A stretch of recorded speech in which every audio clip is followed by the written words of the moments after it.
Back to the Future 3 is weird. I wouldn't say that it's weird because it's bad, since Back to the Future 3 actually retains the same charm, humor, and tightly wound plot as the first two, but it's bizarre in the fact that the third film shifts from the genre of pseudo period piece with focus on family and the twist of time travel to a full on genre film and a split focus between heroes. That shift, both in terms of genre to a more conventional Western, is about as disorienting as the darker tone many were thrown by in the Indiana Jones trilogy with the Temple of Doom. And the shift in terms of character focus seemingly undercuts some of the thrust of the first two films. Now, Back to the Future 3, in many ways, almost feels as though it would have been an episode of an animated series counterpart when Doc and Marty are bouncing around time for whatever reason a show of that caliber would come up with, except the scale of what is at stake in Back to the Future 3 is admittedly too big for a mere episode of a low budget animated Saturday morning cartoon. And so I guess here we are. Also, I somehow missed the fact that there actually was an animated series of Back to the Future. And in reading through some of the plot synopses, most of which focus on either Jules or Vern and going on various adventures, well, it just strikes me as truly baffling. Like, I understand that the show would have to take place after the events of Back to the Future 3, as basically from the point of Doc being shot by Libyans in the first one to the train flying at the camera at the end of the trilogy is like the craziest 2.5 weeks of Marty McFly's life. But to choose to focus on two kids who we don't really know and make Marty and Doc more or less side characters, that, like part three, is a weird call, but I'm so far off track that I'm basically in Clayton Ravine. No, wait, it's Eastwood Ravine. Anyway, let's talk plot. Okay, so Back to the Future 3 picks up right where the second film ends, which technically is also kind of where the first film ends because time travel's fun like that. This is just moments after the flying DeLorean from 2015, but now in 1955 is struck by lightning after Doc and Marty have had to go through a ton of, time travel shenanigans with the future, an alternate present, and finally their past selves. But when everything is seemingly resolved, the audience is jolted to the realization that Doc now might be lost in time, leaving Marty stranded once again in 1955. But then, and this is the slickest part, not a moment after Doc has vanished, a man comes walking down the road in the pouring rain with a letter for Marty from Doc from 100 years ago because he knew where Marty would be. As a kid, this like blew my goddamn mind because it's so magical and clever and honestly made me love Back to the Future 2 so dang much. That single moment is perfection. So anyway, Marty runs back to Hill Valley to 1955 Doc, who just thought he sent 1985 Marty back, and then he sees him and he freaks out and he faints, and that's basically the end of part 2 and the beginning of part 3. All told, it's a pretty clean transition across the films, and it helps that director Robert Zemeckis and writer Bob Gale conceived these two films together and then shot both sequels in an 11-month window. Wow, it certainly does help to map out your sequels to ensure the effectiveness of your overall trilogy, right? That's not to say that everything in these two follow-ups are 100% sound, but let's address those later and keep running through the plot. So Marty and Doc have a few scenes that are largely expositional, but still relatively fun and reestablish the characters and the stakes for anyone who on a whim chose to start with 3 or didn't have a choice because Netflix, for some reason, only had that one available. So Doc from 1985, who is now in 1885, left the DeLorean for Marty in 1955 in a mine undisturbed. And the plan is for Marty to travel back to 1985, destroy the time machine, thus preventing any more time travel shenanigans from happening. And Doc will happily live out his days in the past. That is the plan until Marty discovers that Doc has been killed only a few days after he sent that letter to Marty. So, Marty, being the swell dude that he is, decides to go back to save Doc, and then we're basically in the Wild West for the rest of the film. Surprisingly, the premise of we need to get back to the future hasn't been completely exhausted yet, as this time around, it's not so much about getting the energy because they have a Mr. Fusion from the future. It's the fact that they need to get enough speed because Marty managed to blow out the fuel line on the DeLorean, resulting in them needing to hijack a train. But, of course, to complicate things, there's a ticking clock in the form of Buford Mad Dog Tannen, set to be killing Doc Brown in only a few days. And then on top of that, there's the introduction of Doc Brown's love interest, the school teacher Clara Clayton, played by Mary Steenburgen. Okay, so that's the basic gist in terms of plot, but what about that weirdness again? Well, Zemeckis and Gale are playing with the tropes of the Western genre while continuing to be cheeky with callbacks like they did in part 2, and also continuing the trend of having Michael J. Fox, Leah Thompson,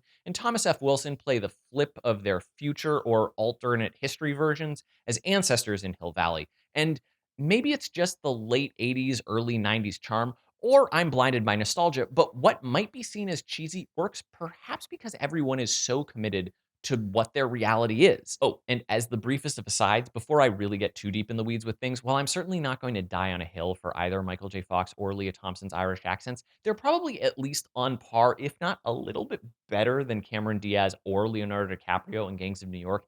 And I think with a film that leans a touch harder on the whimsy than a Scorsese flick, I'd sooner give their delivery a pass. Performances from our main cast are all stellar. Michael J. Fox's Marty is earnest as ever. Yes, his arc across the second and third film of knowing when to back down from a challenge is very, well, it's incredibly forced, especially considering it was in no way a part of his character in the first film, but whatever. Christopher Lloyd is also a continued delight as Dr. Emmett Brown, and his chemistry with Fox is just, but let's be real. The true joy of Dr. Emmett Brown is any moment that he screams, be it Great Scott, a character's name, Marty, or in this case, Clara, or any reaction to a new revelation. Just the way Christopher Lloyd screams in general, his intonation, it's a national treasure. Thomas F. Wilson also returns, now playing the outlaw and Biff's distant ancestor, Buford Mad Dog Tannen. And you can tell that he is having a ton of fun in this role. Things are a little more puzzling, however, with the addition of Mary Steenburgen as Clara Clayton. She is plenty likable and gets one or two moments, but that's unfortunately where it ends. Clara is sadly being relegated to more or less a fixture to fill out Doc as a character, rather than being a character in her own right, which is a considerable bummer considering how talented Steenburgen is as an actor. Like, at this point, she had won an Academy Award, and the part was written specifically with her in mind. So, like, what gives? Also, as far as the romance in this, well, there are a few cute moments between Doc and Clara, but they all feel a tad rushed. The most notable and egregious moment is Doc Brown is wandering around the town square, love struck, after he's just been like up astronomying with Clara, and he's got like a pin with Clara's name somehow put on it, I guess, because he's a blacksmith. He did it that night, and and there's like a sprig of lavender, and he's like, "Oh, it's so wonderful." And it's a little hammy, but like whatever. That's where we're at in this film.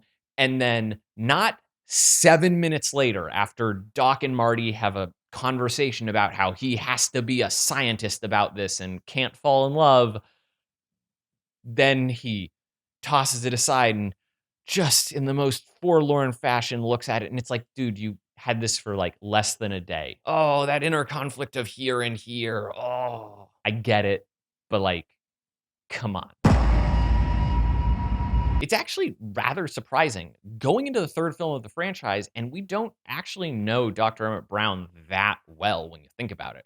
Like, we know that his family is rich, we know that he names his dogs after great minds, we know that he's obsessed with time travel, and come the third film, we know that he's obsessed with Jules Verne. And yes, there are some personality quirks to him for sure, but like, we don't really know him, which is why the sudden shift to him into more of a buddy role, splitting focus with Marty for character development when the previous two films have focused so heavily on Marty while relegating Doc to a support role, possibly explains why 3 feels off. Like, Marty's arc is hammered pretty early on in 2, but all the pertinent information and beats with Doc really don't start until 3, making this focus seem like something of an afterthought. Besides characters and performances, though, Back to the Future 3 is notably the most stripped down due to its Western genre, combined with plot points which inherently remove some of the franchise's magic. We've gone from lightning strikes and hoverboard technology to horses and locomotives, which heavily contribute to 3 feeling disconnected from the rest of the franchise. But despite this more low tech atmosphere, the action and overall structure remain compelling. Every scene is sharp and densely packed with fun gags and characters. Composer Alan Silvestri gets to go absolutely wild with the film's score, being a blend of familiar melodies and Western twists. Zemeckis continues to push the envelope with characters interacting with themselves, not to the degree of Who Framed Roger Rabbit. It's much more subtle this time around. And the film's third act, which is usually the point where things will sort of fray out for lesser movies, man, the final beats of Back to the Future 3 are absolutely masterful. We're tracking all 3 characters, and there's this constant back and forth from the bar to the duel to the train, and it's just like, it's it's a delight. It all comes together so cleanly, making Back to the Future 3 end on a relatively high note of whimsy. So while Back to the Future 3 is not a perfect film, I don't think it ever set out to be one. It set out to be an off kilter family film with a bit of a genre twist, and it accomplishes that and then some. It never takes itself too seriously, but the characters continue to excellently ground all the craziness in this exceptionally executed time travel romp with a healthy amount of heart and humor. So, yes, Back to the Future 3 is weird, and it's better for it. So those are my thoughts on Back to the Future 3. Leave your thoughts in the comments down below. And of course, if you'd like more from me, why don't you follow me on Twitter at Belated Media, or you can check out the comics that my brother and I have made of Obituary. We're continuing the story. We've got 4 episodes in comic form out right now, and those are pinned down in the comments for easy access. So comment, click, and keep loving movies, guys.